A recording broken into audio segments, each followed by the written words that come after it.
శుక్లాంబరధరం విష్ణుం శశివర్ణం చతుర్భుజం ప్రసన్నవదనం ధ్యాయేత్ సర్వవిఘ్నోపశాంతయే.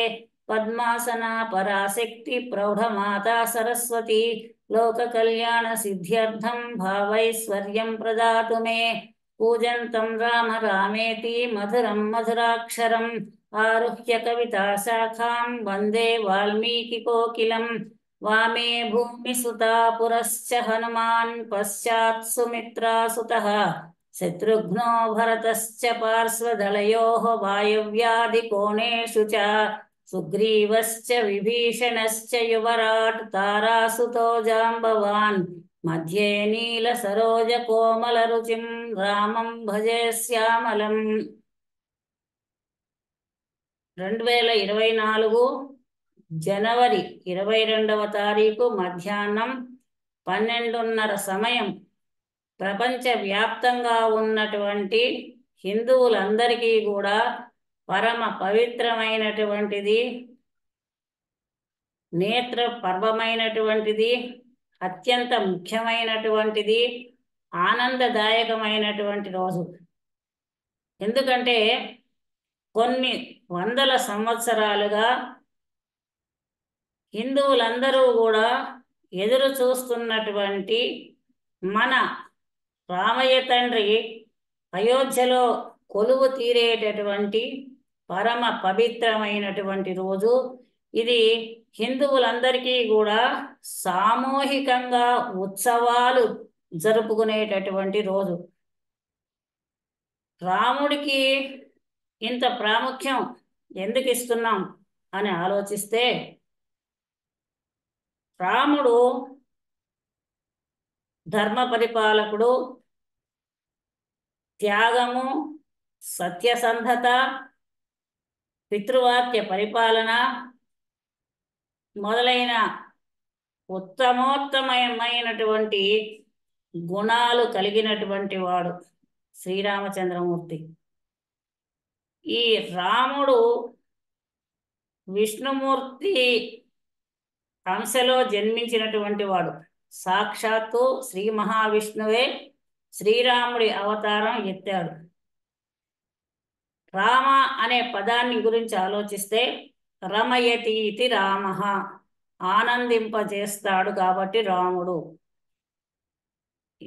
పైన చెప్పుకున్నటువంటి అన్ని శుభలక్షణ లక్షితుడు కనుక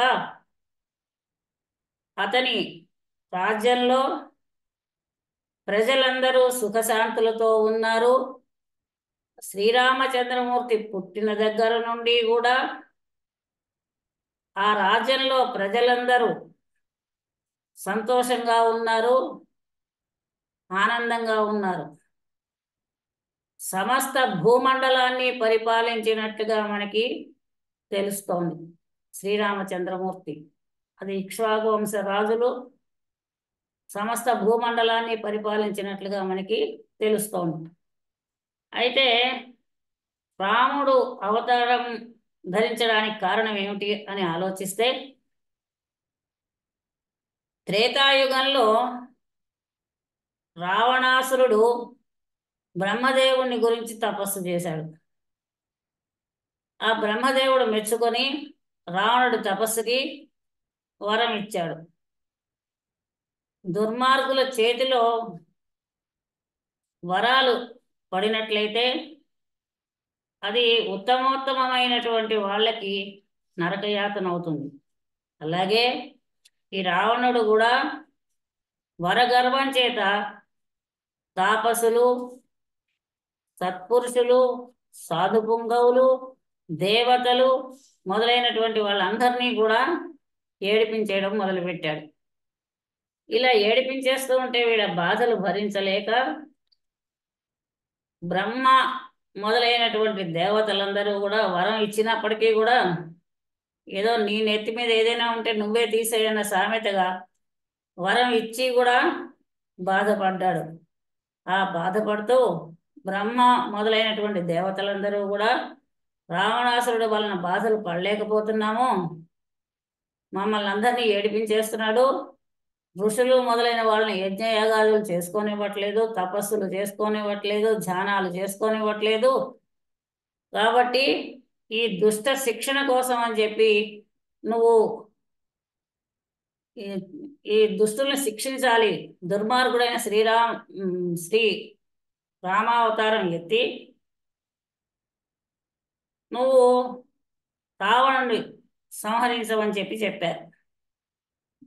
అయితే విష్ణుమూర్తి కూడా మీరందరూ మీ మీ స్థానాలకు వెళ్ళిపోండి, నేను మానవుడిగా జన్మించి దుష్టుడైన రావణుని సంహరిస్తాను అని చెప్పాడు. ఆ మాట విన్నటువంటి దేవతలందరూ కూడా ఎవరి స్థానాలకు వాళ్ళు వెళ్ళిపోయారు. ఎప్పుడైతే ధర్మానికి గ్లాని కలిగి అధర్మం పెరిగిపోతుందో అప్పుడు ప్రతి యుగంలోనూ నేను జన్మిస్తాను అని చెప్పి గీతాచార్యుడైనటువంటి శ్రీకృష్ణ పరమాత్మ మనకి భగవద్గీతలో చెప్తాడు. యదా యదా హి ధర్మస్య గ్లానిర్భవతి భారత అభ్యుత్థానమధర్మస్య తదాత్మానం సృజామ్యహం.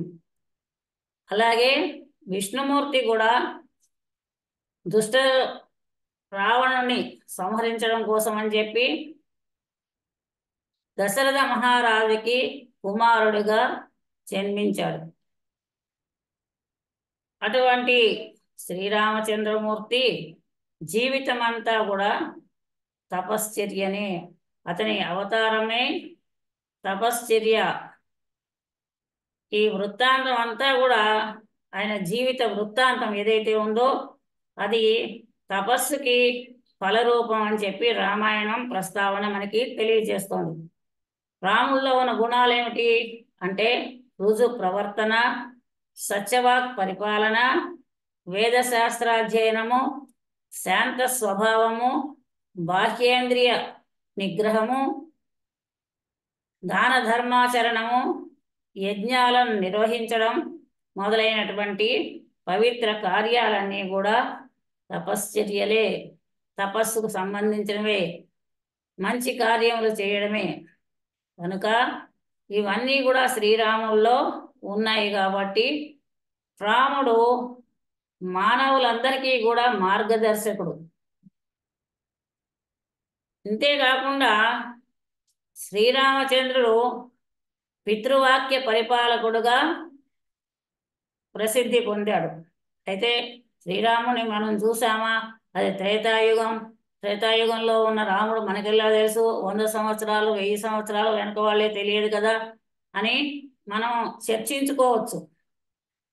కానీ రామాయణం మహాకావ్యం ఏదైతే ఉందో ఆ కావ్యమే మనకి రాముని యొక్క గుణగణాలని, రాముని గొప్పతనాన్ని మనకి తెలియజేస్తుంది. భాగవతమైన అంతే, భారతమైన అంతే.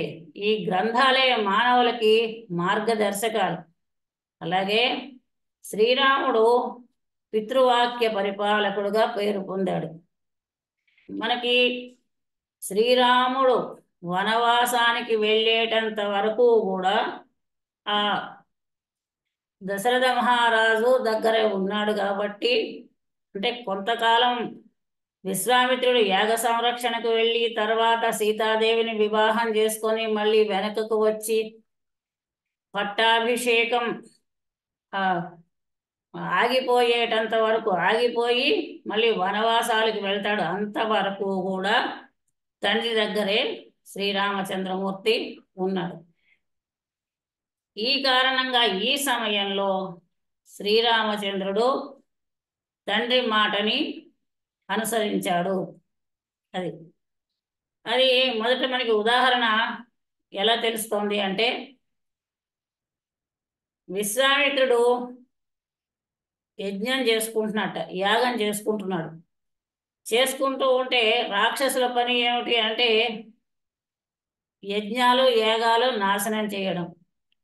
ఆ యజ్ఞయాగాలు చేసుకుంటూ ఉన్నప్పుడు ఆ యాగాల్లో రక్తాలు పోయడము, చెత్త పడేయడము, అనేక రకాలైనటువంటి అసహ్యకరమైన పదార్థాలు వేసి అపవిత్రం చేయడము, ఇటువంటి పనులు చేస్తూ ఉంటే ఈ యాగాలు అపవిత్రమైపోతున్నాయని చెప్పి విశ్వామిత్ర మహర్షి దశరథ మహారాజు దగ్గరకు వచ్చి శ్రీరాముణ్ణి యాగ రక్షణ కోసం పంపించమని చెప్పి అడుగుతాడు. అడిగేసరికి దశరథ మహారాజు, పిల్లవాడు చిన్నవాడు,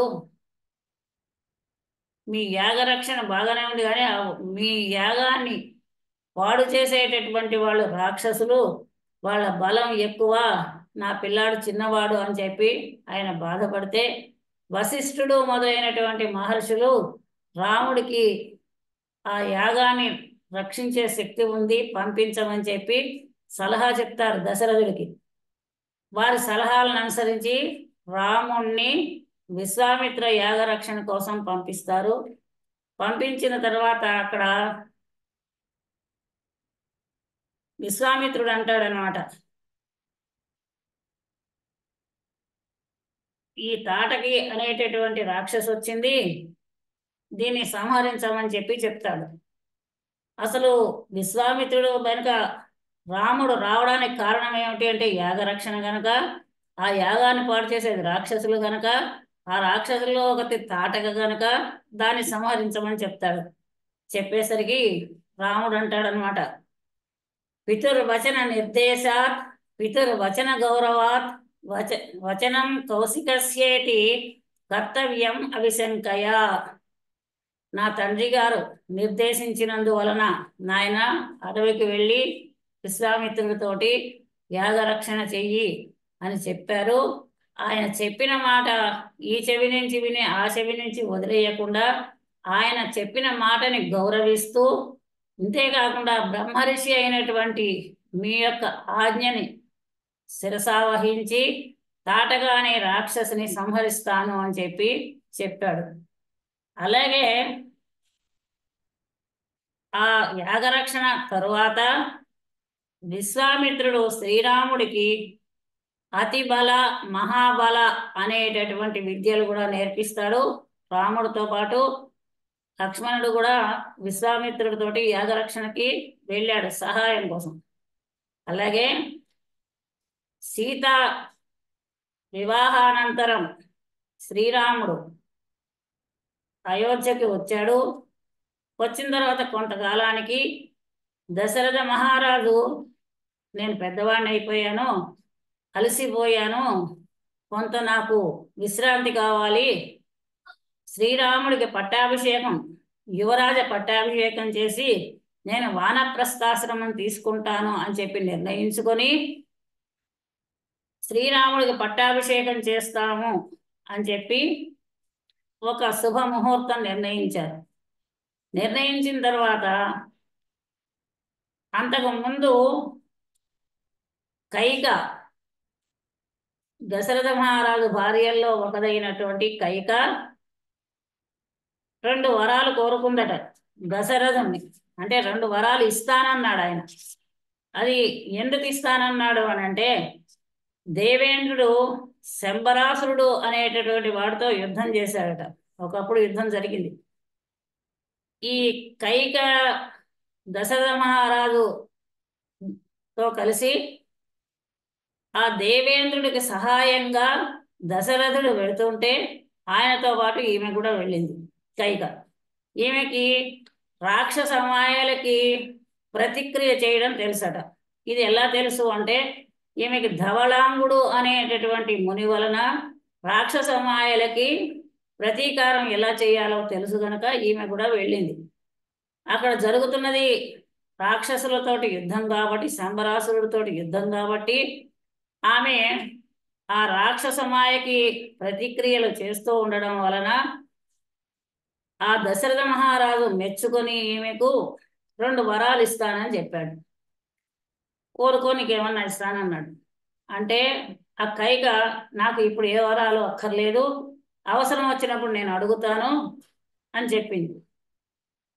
ఆ వరాలు అలాగే ఉండిపోయాయి. శ్రీరాముడికి పట్టాభిషేకం అనగా, తెల్లవారితే పట్టాభిషేకం అనగా ఆ రోజు రాత్రి కైక దశరథ మహారాజుని అప్పటి వరాలు ఇవ్వమని అడుగుతుంది.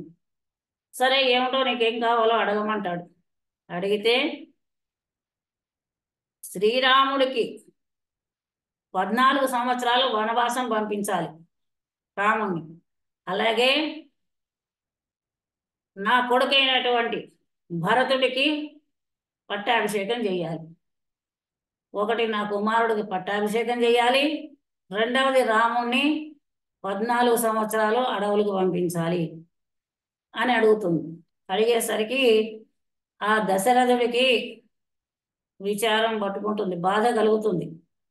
ఇప్పటికైనా చూడండి, మన ఇళ్లల్లో పెళ్లి కుదిరిందంటే ఓ 4 రోజుల్లోనో 3 రోజుల్లోనో పెళ్ళి అంటే ఆ పెళ్ళి ఆ సందర్భంలో ఆ సమయం పెళ్లి దగ్గరికి వస్తూ ఉంటే, సమయం దగ్గర పడుతూ ఉంటే ఆ పెళ్లి చెడిపోయింది అనుకోండి, అటువంటి పరిస్థితుల్లో వాళ్ళ మనస్థితి ఎంత భయంకరంగా ఉంటుందో, అలాగే దశరథ మహారాజు కూడా కుమారుడు పట్టాభిషేకం తెల్లవారితే పట్టాభిషేకం, ఆ రాత్రి కైకయ్యి వరం కోరింది. మరి ధర్మబద్ధమైనటువంటి రాజులు కాబట్టి ఇవ్వము అని అనలేరు, ఆ మాట అనకూడదు, వాళ్ళ ధర్మానికి విరుద్ధం. కనుక ఆ రాజు ఏమీ మాట్లాడలేకుండా ఉండిపోయాడు, విచార హృదయంతో ఉండిపోయాడు. సరే, ఈ దశరథుడు మందిరానికి రాముణ్ణి పిలిపించారు. మరి చెప్పాలి కదా, తెల్లారితే నీ అభిషేకం క్యాన్సిల్ అయిపోయింది అని చెప్పాలి కదా, అందుకని పిలిపించారు. పిలిపించేసరికి శ్రీరాముడు కూడా వచ్చాడు. వచ్చిన తర్వాత ఆ తండ్రి విచారగ్రస్తుడై ఉండడం చూశాడు. చూసి ఆ కైకని అడిగాడు, అమ్మా మా నాన్నగారు ఎందుకు ఇలా ఉన్నారు, ఎందుకు ఇలా విచారంగా ఉన్నారు, ఎందుకు బాధగా ఉన్నారు? ఆయనకేం తెలుసు, తెల్లారితే తన పట్టాభిషేకమే సమయం కాస్త వనవాస సమయం అయిపోతుందని.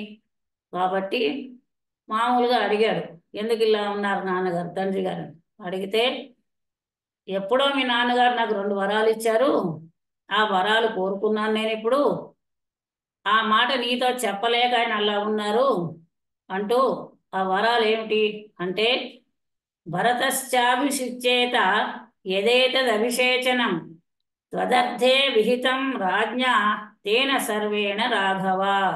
ఓ రఘువంశంలో జన్మించినటువంటి వాడా ఓ శ్రీరామ, భరతస్య అభిషిచ్చేత యదేతదభిషేకనం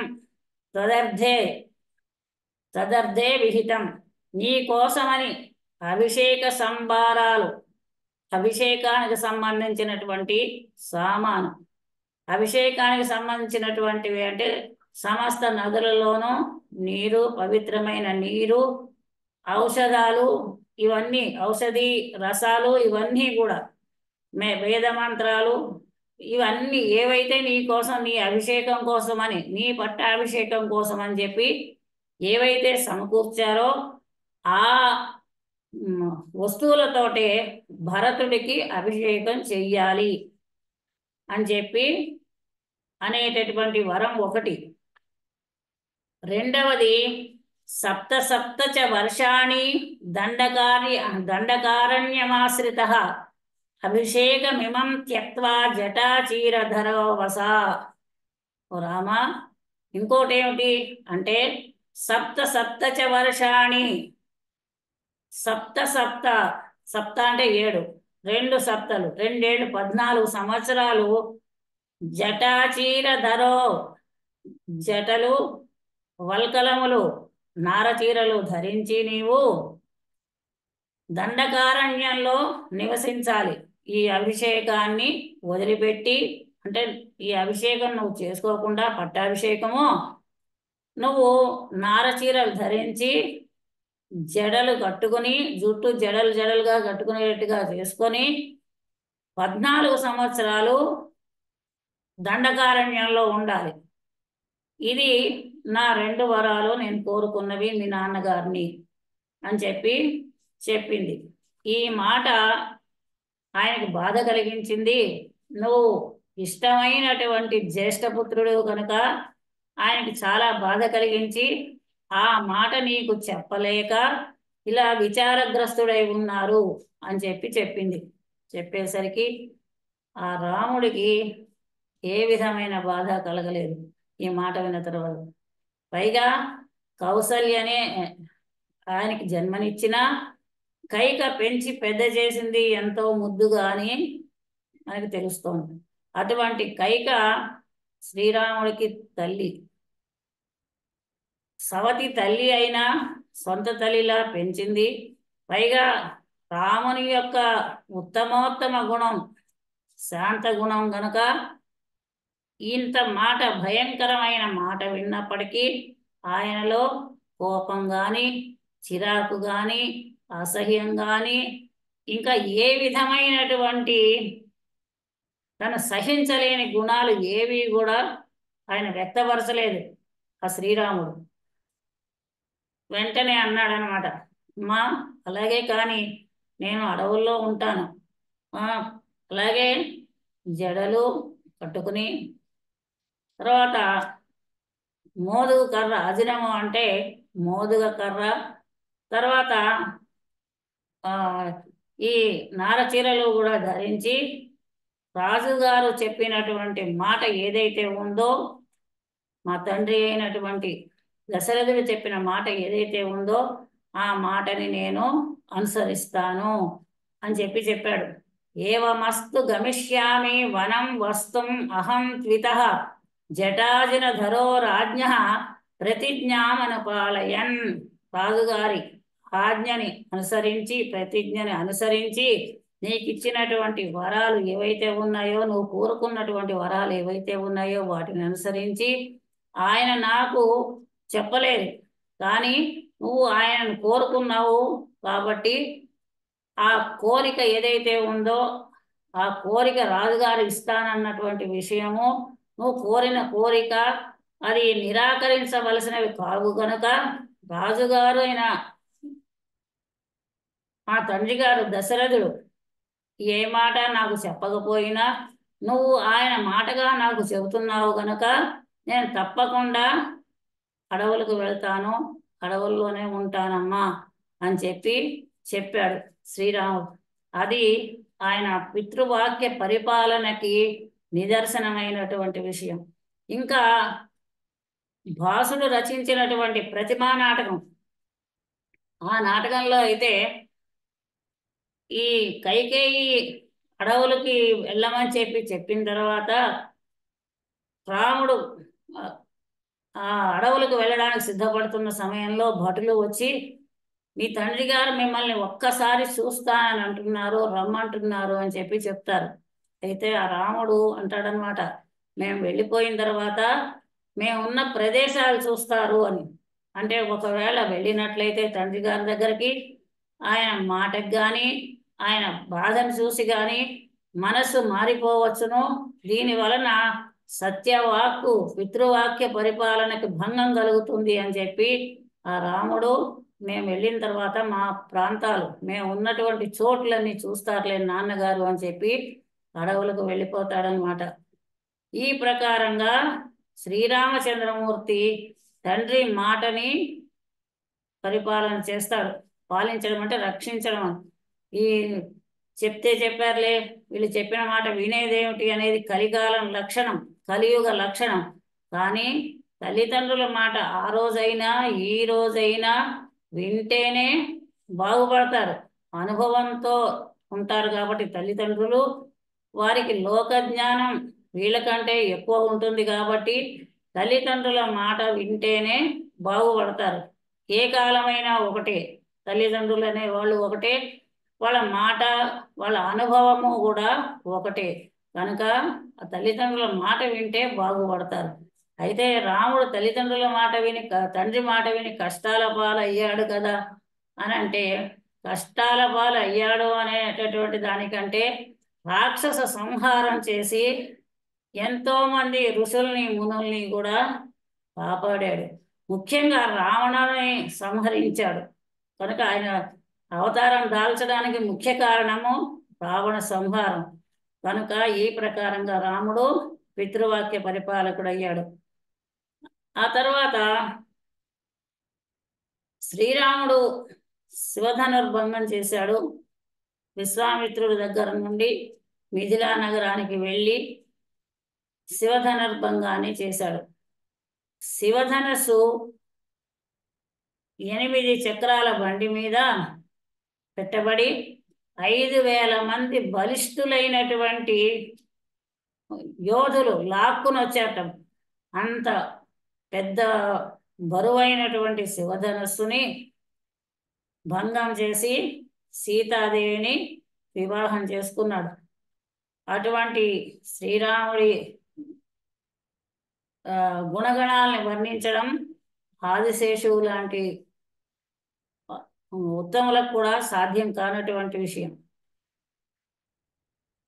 సరే, సీతా వివాహానంతరం అయోధ్యకు వచ్చాడు శ్రీరాముడు.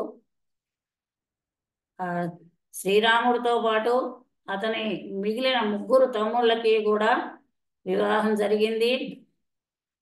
తర్వాత అయోధ్యకు వచ్చాడు. అయోధ్యకు వచ్చిన తర్వాత కొంతకాలం జరిగిన తర్వాత తండ్రి గారైనటువంటి దశరథ మహారాజు పట్టణంలో ఉన్నటువంటి పౌరులు, మంత్రులు, దండనాథులు, సామంతులు, పురోహితులు మొదలైనటువంటి వాళ్ళు అందరినీ కూర్చోబెట్టి రాముడిని పట్టాభిషిక్తుని చేస్తాను, యువరాజుగా పట్టాభిషిక్తుని చేస్తాను, మీ అభిప్రాయం ఏమిటి అని అడిగారు. ఇంకా ఏమడుగుతున్నాడు, నేను పెద్దవాడిని అయిపోయాను, నాకు రాజ్యపాలన చేసి చేసి అలసట వచ్చేసింది, నేను కొంత విశ్రాంతి తీసుకుందాం అనుకుంటున్నాను, వానప్రస్థాశ్రమానికి వెళ్దామనుకుంటున్నాను, ఈ కారణంగా ఈ రాజ్యభారాన్ని శ్రీరామచంద్రుడికి అప్పగిద్దామని అనుకుంటున్నాను, మీరేమంటారు అని చెప్పి అడిగాడు. తన కుమారుడికి తన రాజ్యాన్ని వెంటనే పట్టాభిషేకం చెయ్యొచ్చు, అధికారం ఉన్నప్పటికీ కూడా ఆ దశరథ మహారాజు పుర ప్రముఖులు ఎవరైతే ఉన్నారో వాళ్ళందరి అభిప్రాయం కూడా తీసుకున్నాడు. అది ఆయన యొక్క గొప్పతనం.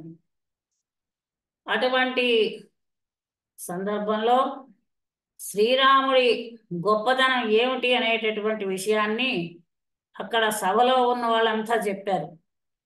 అటువంటి ఉత్తమోత్తమైనటువంటి గుణాలు అనేటటువంటివి మనకి ఈ సమయంలో బాగా తెలుస్తూ ఉంటాయి. రాముడు సత్వగుణ సంపన్నుడు, మంచి బలం కలిగినటువంటి వాడు, సత్పురుషుడు, మంచివాడు. మంచి అంటే మనస్సు మంచితనం ఉండి, సహాయకారిత్వం ఉండి, ఉత్తమోత్తమైన సద్గుణాలతో కూడినటువంటి వాడైతే మంచివాడు అని అంటారు. కాబట్టి మంచివాడు, సత్పురుషుడు, సత్యధర్మ పరాయణుడు, సత్యమునే ధర్మమును ఆచరించేటటువంటి వాడు. రామ సత్పురుషో లోకే సత్యధర్మ పరాయణ అన్నారు. ఈ లోకంలో రాముడు సత్పురుషుడే కాకుండా సత్యము ధర్మములను అనుసరించేటటువంటి గొప్పవాడు. ఇంకా ఏమంటున్నారు, ధర్మజ్ఞ సత్యసంధశ్చ శీలవాన్ అనసూయక. ధర్మము తెలిసినటువంటి వాడు, ధారయతీతి ధర్మ, అందరూ ధరించేటటువంటిది ఆచరించేటటువంటిది ధర్మం. సత్యసంధుడు, సత్యంతో కూడినటువంటి వాడు, సత్యం అంటే నిజం మాట్లాడడం. శీలవాన్, గొప్ప ప్రవర్తన గలవాడు. అనసూయక, అసూయ లేనటువంటి వాడు శ్రీరాముడు. అసూయ అంటే ఎదుటివారి యొక్క గొప్పతనాన్ని సహించలేనటువంటి మానసికమైన ఒక రకమైన దుర్బలత్వం, మానసికమైన అదొక రకమైన అనారోగ్యం. కాబట్టి అసూయ లేనటువంటి వాడు. ఇంకా ఏం చెప్తున్నారు, క్షాంత సాంత్వయిత శ్లక్ష్ణ కృతజ్ఞో విజితేంద్రియ. ఇంకా శాంత, ఓర్పు గలవాడు, బాగా మంచి శాంత స్వభావుడు. సాంత్వయిత, సాంత్వనము, ఓదార్చేటటువంటి స్వభావం గలవాడు. శ్లక్ష్ణ, ప్రియంగా మాట్లాడతాడు. ప్రియాచ, ప్రియాచ అంటే ప్రియంగా, ఇష్టంగా, ఎదుటి వాళ్ళు సంతోషపడేటట్టుగా మాట్లాడేటటువంటి వాడు. కృతజ్ఞ, చేసినటువంటి మంచిని మరచిపోనటువంటి వాడు.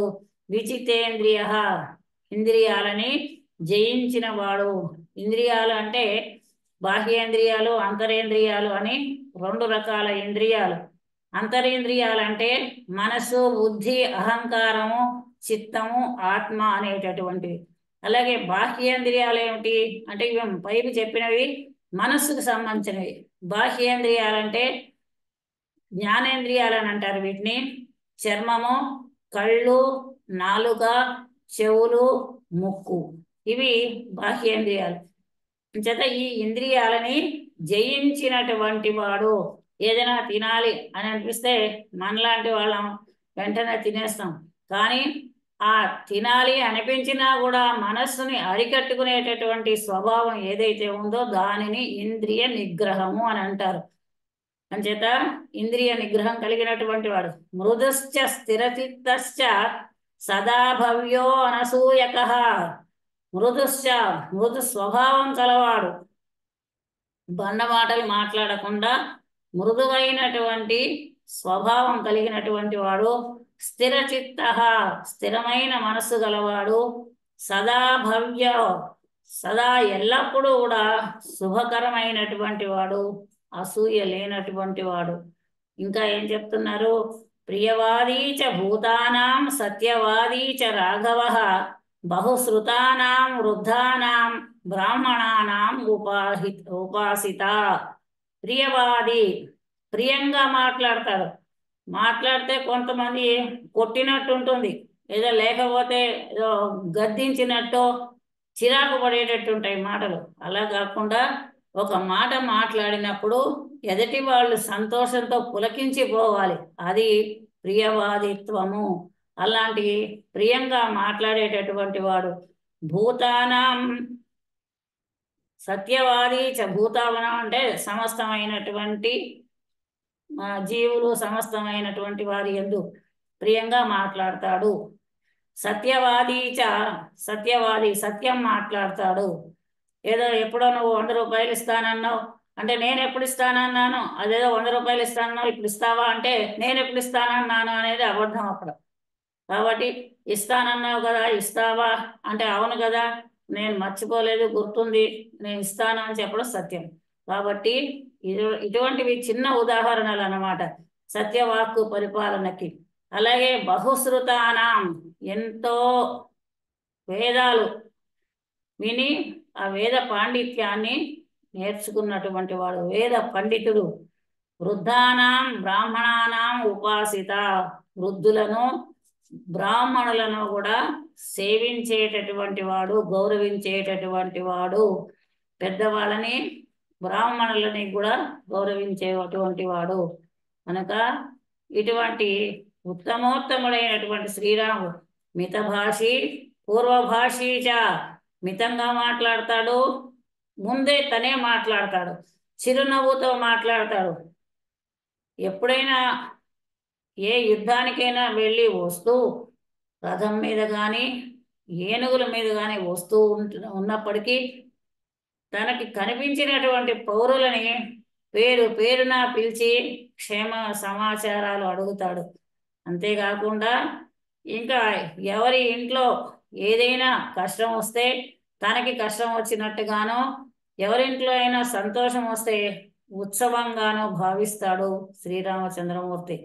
ఇటువంటి ఉత్తముడైనటువంటి వాళ్ళు దేవతల్లో కానీ, రాక్షసుల్లో కానీ, మనుషుల్లో కానీ ఎక్కడా మనకి ఇంతకంటే గొప్పవాళ్ళు కనిపించరు, ఇంతకంటే గొప్పవాళ్ళు లేరు అని చెప్తూ ఇంకా రాముడు సత్యాన్ని మాట్లాడేటటువంటి వాడు, కోదండాన్ని ధరించాడు, వృద్ధుల్ని సేవించేవాడు, జితేంద్రియుడు, స్మితభాషి, పూర్వభాషి.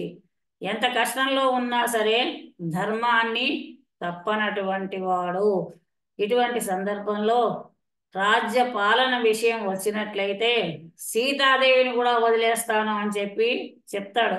రాజ్యాన్ని ధర్మబద్ధంగా పరిపాలించడంలో ఏదైనా తేడా వస్తే సీతాదేవిని కూడా వదిలేస్తాను అని చెప్పేటటువంటి వాడు. సీతాదేవి శ్రీరాముడికి చాలా ఇష్టమైనటువంటి స్త్రీ, భార్య. సత్యవాది మహేశ్వాసో వృద్ధసేవి జితేంద్రియ స్మితభాషీ పూర్వభాషీ చ ధర్మం సర్వాత్మనా స్థిత. సత్యవాది, సత్యం మాట్లాడేవాడు. మహేశ్వాస, గొప్ప ఆ ధనుర్విద్య పారంగతుడు.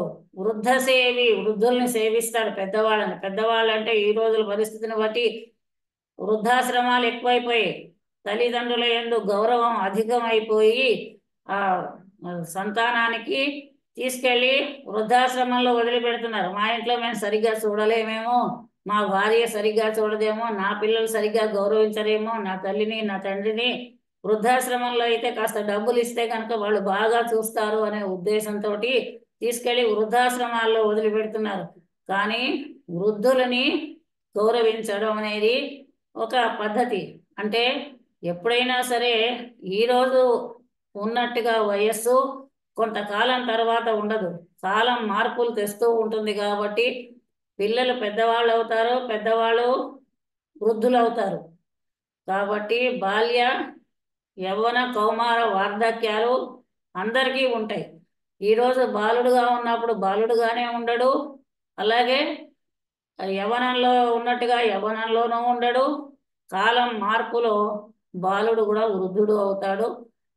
తర్వాత ఇంకా మరణానికి రెడీగా కూడా ఉంటాడు. కనుక మనం కూడా ఈ స్థితికి ఉంటాము అనేటటువంటి పరిస్థితి ఆలోచించినట్లయితే ఈ వృద్ధుల్ని వృద్ధాశ్రమాల్లో వదిలిపెట్టకుండా చూసుకుంటూ ఉంటారు. ఆ పెద్దవాళ్ళకి కావాల్సింది ఒక ఆదరణ తప్ప వీళ్ళు పెట్టేటటువంటి సమస్తమైన మృష్టాన్న భోజనాలు కాదు. వాళ్ళు తినలేరు, వీళ్ళు పెట్టినా వాళ్ళకి అరగవు. కనుక ఒక ఆత్మీయత అదే కొరబడిపోతోంది ప్రస్తుత పరిస్థితుల్లో. కనుక శ్రీరాముడు వృద్ధసేవి, వృద్ధుల్ని సేవించేటటువంటి వాడు, ఇంద్రియ నిగ్రహం గలవాడు. ఇందాక చెప్పుకున్నట్టుగా స్మితభాషి, చిరునవ్వుతో మాట్లాడతాడు. పూర్వభాషి, తనే ముందుగా పలకరిస్తాడు. అంటే నేను రాజుని కదా, నేనే నువ్వు మాట్లాడాలి, వీళ్ళే నాకు వంగి వంగి నమస్కారాలు పెట్టాలి కదా అనేటటువంటి ఆలోచన లేకుండా తనే వచ్చిన వాళ్ళని ముందు పలకరించడం అనేది ఒక గొప్ప సంస్కారం. చిరునవ్వుతో పలకరించడం మామూలుగా కాదు. ధర్మాత్ముడు సర్వాత్మన ఆశ్రిత, ఎల్లప్పుడూ కూడా అందరి చేత కూడా గౌరవించబడేటటువంటి వాడు. ఈ రాముడు క్షేమంగా ఉండాలి అని చెప్పి నాగులు, గంధర్వులు, దేవతలు, మానవులు, ఇతర రాజ్యాల్లో ఉన్నటువంటి నగరాల్లో ఉన్నటువంటి వాళ్ళు, ప్రజలు, కోసల రాజ్యంలో ఉన్నటువంటి అంతఃపురంలో ఉండేవాళ్ళు, పుర ప్రజలు, జానపదులు, వీళ్ళందరూ కూడా శ్రీరాముడు బలంగా ఉండాలని, శ్రీరాముడికి బలాన్ని ఇవ్వాలని, బలం మానసికంగా, శారీరకంగా, సైన్యపరంగా బలం ఇవ్వాలని, ఆయురారోగ్యాలు ప్రసాదించాలని పొద్దున్న సాయంత్రము కూడా దేవతలను ప్రార్థిస్తూ ఉంటారట. అంటే ఇటువంటి వాడు ఎప్పటికీ ఉండాలి అని చెప్పి ఈ మాటలన్నీ కూడా ఆ దశరథ మహారాజు ఆ రాముడికి పట్టాభిషేకం, యువరాజ పట్టాభిషేకం చేస్తాను మీరేమంటారు అని అడిగినప్పుడు అక్కడ ఉన్నటువంటి ప్రముఖులందరూ ఈ మాట చెప్తున్నారు. చెప్తూ ఇంకా ఏంటి, బలం ఆరోగ్యం ఆయుష్య రామస్య విదితాత్మన దేవాసుర మనుష్యేషు సగంధర్వోరగేషు చ ఆశంసతే జనస్సర్వో రాష్ట్రే పురవరే తథా అభ్యంతరశ్చ బాహ్యశ్చ పౌరజానపదో జనః స్త్రియో వృద్ధాస్తరుణ్యస్య సాయం ప్రాతః సమాహితః సర్వాన్ దేవాన్ నమస్యంతి రామస్యార్థే యశస్వినః. ఈ కీర్తిని కోరుకున్నటువంటి వాళ్ళు అయినటువంటి ఈ పట్టణాల్లో ఉన్నవాళ్ళు, పూర్వ ప్రముఖులు, ఈ దేవతా జాతికి చెందిన వాళ్ళు, వృద్ధులు, స్త్రీలు, పురుషులు అందరూ కూడా రాముడు క్షేమంగా ఉండాలి అని చెప్పి ఎల్లప్పుడూ కూడా సాయం ప్రాతః పొద్దున్న సాయంత్రము కూడా రాముడు క్షేమంగా ఉండాలి అని ఆ దేవతలని ప్రార్థిస్తున్నారట, కోరుకుంటున్నారట. అంటే రామరాజ్యం రావాలి అని చెప్పి పౌరులందరూ కోరుకుంటున్నారు. రావణ సంహారం తర్వాత శ్రీరాముడు సీతతో అయోధ్యకు వచ్చాడు. సరే అయిన తర్వాత అప్పటి వరకు కూడా ఈ భరతుడు అతని గొప్పతనం ఎంత అనేది రఘువంశపు రాజులు అందరూ గొప్పవాళ్లే. అలాగే భరతుడు కూడా శ్రీరాముడి దగ్గరకు వెళ్ళాడు. వెళ్ళేసరికి ఆ శ్రీరాముడు అతనిని కౌగలించుకొని ఆనంద బాష్పాలతోటి ప్రేమపూర్వకంగా స్నేహపూర్వకంగా పలకరించాడు. ఇంకా ప్రతిమా నాటకంలో చెప్తాడనమాట, హృదయం కరిగిపోయేటటువంటి మాట. ఆ ఆశ్రమం దగ్గరకు వచ్చి, ఆ పర్ణశాల దగ్గరకు వచ్చి దూరం నుంచి ఎవరైనా ఉన్నారా అని చెప్పి ఒక కేక వేస్తాడు భరతుడు. కేక వేసేసరికి రాముడు, లక్ష్మణుడు వీళ్ళు అనుకుంటారు, అబ్బో ఇదేదో మన వాళ్ళ కేకలాగే ఉంది, మన వాళ్ళ మాటలాగే ఉంది గొంతు అని చెప్పి అనుకొని లక్ష్మణ వెళ్ళి చూసిరా ఎవరో అని చెప్తాడు. ఆ లక్ష్మణుడు వచ్చి మన భరతుడు వచ్చాడు అన్నయ్య అని చెప్తాడు. చెప్పేసరికి రాముడు సీతతోటి అంటాడు, సీత కళ్ళు ఆర్పకు, కన్ను ఆర్పావంటే ఈ సమయంలో భరతుణ్ణి చూసే అవకాశాన్ని పోగొట్టుకుంటావు, కన్ను ఆర్పకుండా ఉండు అని చెప్పి చెప్తాడు. చెప్తూ ఇంకా ఆ భరతుణ్ణి కౌగలించుకొని ఎన్నాళ్ళయింది నీ స్పర్శ చూసి నేను అని చెప్పి కళ్ళ నిండా నీళ్లు దింపుకొని ఆత్మీయతను వ్యక్తం చేస్తాడు శ్రీరామచంద్రమూర్తి. ఈ రకంగా శ్రీరామచంద్రమూర్తి భరతుణ్ణి ఆదరించి భరతుడి చేత మళ్ళీ ఆహ్వానింపబడతాడు అయోధ్యకు రమ్మని.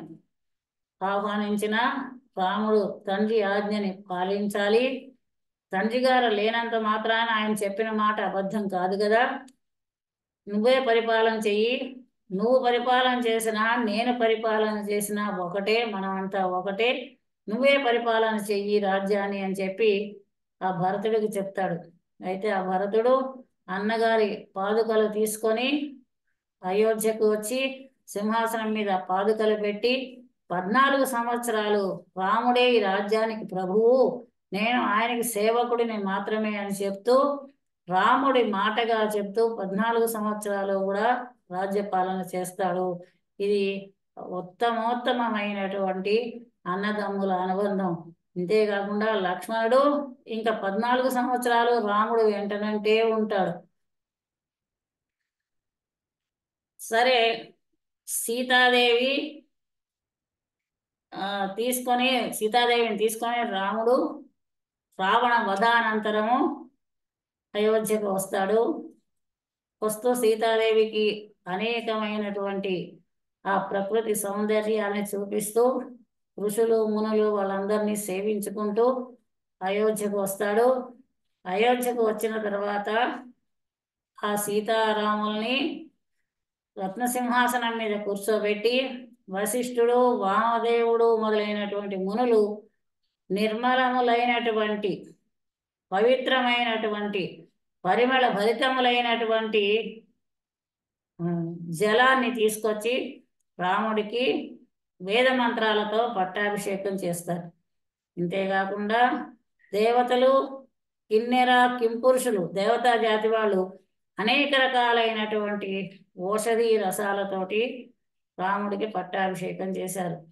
ఈ సందర్భంలో అందరూ వారికి తోచిన కానుకలు వాళ్ళు ఇస్తారు. శత్రుఘ్నుడేమో తెల్లని ఛత్రాన్ని పట్టుకుని ఉన్నాడట, రామ పట్టాభిషేకం. సుగ్రీవుడు తెల్లని వింజామర వీస్తున్నాడట.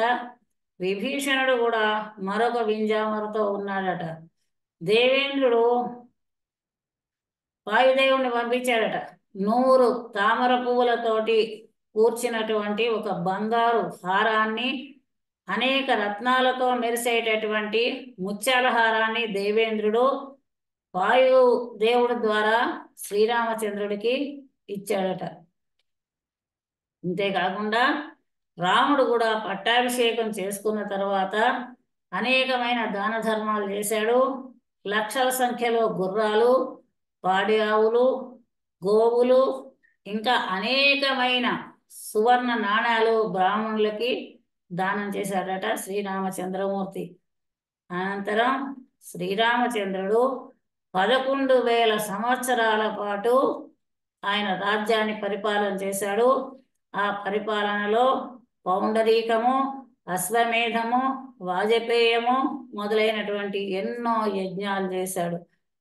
తర్వాత ఈ కాలంలో రామరాజ్యము అని మనం ఈ రోజు వరకు చెప్పుకుంటున్నాం. ఇటువంటి రామరాజ్యంలో ఎలా ఉండేది అంటే మనం ఎన్ని క్లుప్తంగా చెప్పుకోవలసినవే కానీ రామాయణం అంతా చెప్పడానికి గంట అరగంట సమయం సరిపోదు. కనుక కొన్ని ముఖ్యమైన విషయాలు మాత్రమే మనం ముచ్చటించుకుంటున్నాం. స్త్రీలకి వైధవ్యం లేదట. అది ఎప్పుడైనా సరే అకాల మృత్యువు వచ్చింది అని అంటే రాజు ఏదైనా తప్పు చేస్తేనే ఆ రాజ్యంలో అకాల మృత్యువాత పడతారు అని చెప్పి రామాయణం చెప్తోంది. అంచేత స్త్రీలకి వైధవ్యం లేదు. ప్రజలకి క్రూర మృగాల వల్ల ఏ రకమైన బాధలు లేవు. అలాగే ప్రజలు రోగార్తులుగా కూడా ఎవరు ఉండేవారు కాదు. దొంగల భయం అసలే లేదు. అందరూ సంపన్నులే కాబట్టి ఎవరు కూడా దొంగతనాలు చేయవలసిన అవసరమూ లేదు. దొంగల వలన ప్రజలకు భయం కూడా లేదు. అంతేకాకుండా ఎటువంటి అనర్థాలు లేకుండా రామరాజ్యంలో ఉన్న ప్రజలందరూ ధర్మనిరతులై సుఖశాంతులతో సంతోషంగా జీవించారు. ఇంతేకాకుండా రాముడు తను సరయూ నదిలోకి వెళ్ళిపోతూ అవతార సమాప్తి అయినప్పుడు అందరూ కూడా ఆ రామ రామ రామ అనుకుంటూ అందరూ కూడా వెళ్ళిపోయారట. పశుపక్షాదులు మొదలైనటువంటి అందరూ కూడా. ఇటువంటి రాముడు మనందరినీ కాపాడాలి. ఇటువంటి శ్రీరామచంద్రమూర్తి అయోధ్యలో కొలువు కాబోతున్నాడు. నల్లని వాడు పద్మనయనంబులవాడు, మహాసుగంబులన్ విల్లును దాల్చువాడు, కడు విప్పగు వక్షమువాడు, మేరుపై జల్లెడువాడు, నిక్కిన భుజంబులవాడు, యశంబు దిక్కులు చల్లెడువాడు, నైన రఘుసత్తముడిచ్చుట మా కభీష్టముల్. ఇటువంటి శ్రీరామచంద్ర ప్రభు అయోధ్యలో కొలువయి మనందరికీ కూడా దర్శన భాగ్యం కలిగించి సద్బుద్ధిని ప్రసాదించి అందరికీ కూడా అందరినీ కాపాడాలని హృదయపూర్వకంగా కోరుకుంటూ ముగిస్తున్నాను. నాకు ఈ అవకాశం కల్పించిన శ్రీ దత్తగిరి పీఠం యూట్యూబ్ వారికి ధన్యవాదాలు తెలియజేసుకుంటూ ముగిస్తున్నాను. స్వస్తి ప్రజాభ్య పరిపాలయంతాం న్యాయేన మార్గేణ మహిం మహీషాః. గోబ్రాహ్మణేభ్యః శుభమస్తు నిత్యం. లోకాః సమస్తాః సుఖినో భవంతు. స్వస్తి.